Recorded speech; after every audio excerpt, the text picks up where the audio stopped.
The Platform adalah sebuah film bergenre science fiction thriller yang sangat kental dengan nuansa filosofis tentang kehidupan manusia. Uniknya, film ini banyak menggunakan istilah dalam bahasa Indonesia. Misalnya saja tokoh utamanya yang bernama Goreng. Lalu tokoh lainnya yang bernama Trimagasi yang diambil dari kata terima kasih. Dan Imogiri yang diambil dari kata Imogiri atau makam kerajaan di Yogyakarta. Tema yang diangkat dalam film ini cukup unik, yaitu sebuah penjara dengan sistem vertikal atau konsep menara, dari lantai paling atas atau lantai 0 hingga lantai terbawah yaitu lantai 333. Setiap lantai dihuni oleh 2 orang saja, dan setiap periode tertentu, para napi akan ditukar tempat secara acak. Setiap harinya, sebuah platform berisi makanan yang sangat lezat didistribusikan dimulai dari lantai paling atas. Platform akan berhenti di lantai tersebut dan para tahanan boleh makan sepuasnya. Tetapi mereka tidak bisa menyimpan makanan di selnya, atau suhu sel akan menjadi panas ekstrim atau dingin ekstrim secara otomatis. Para tahanan di lantai atas makan dengan rakusnya setiap makanan yang ada.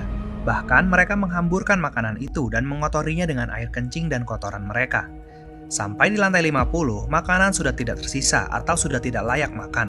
Hingga para tahanan di lantai bawah bertahan hidup secara kanibalisme, memakan rekan satu selnya sendiri, ataupun memakan makanan sisa yang telah bercampur dengan kotoran para napi di sel atas.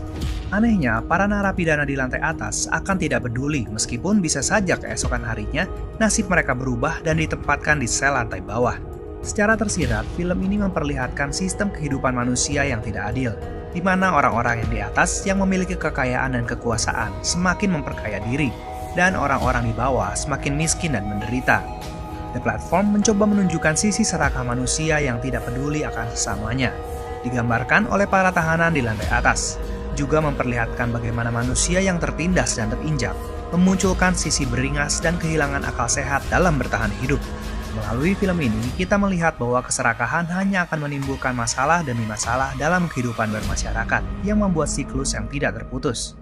Hanya ketulusan dan kasih kepada Tuhan dan sesama yang dapat memutuskan siklus keserakahan tersebut.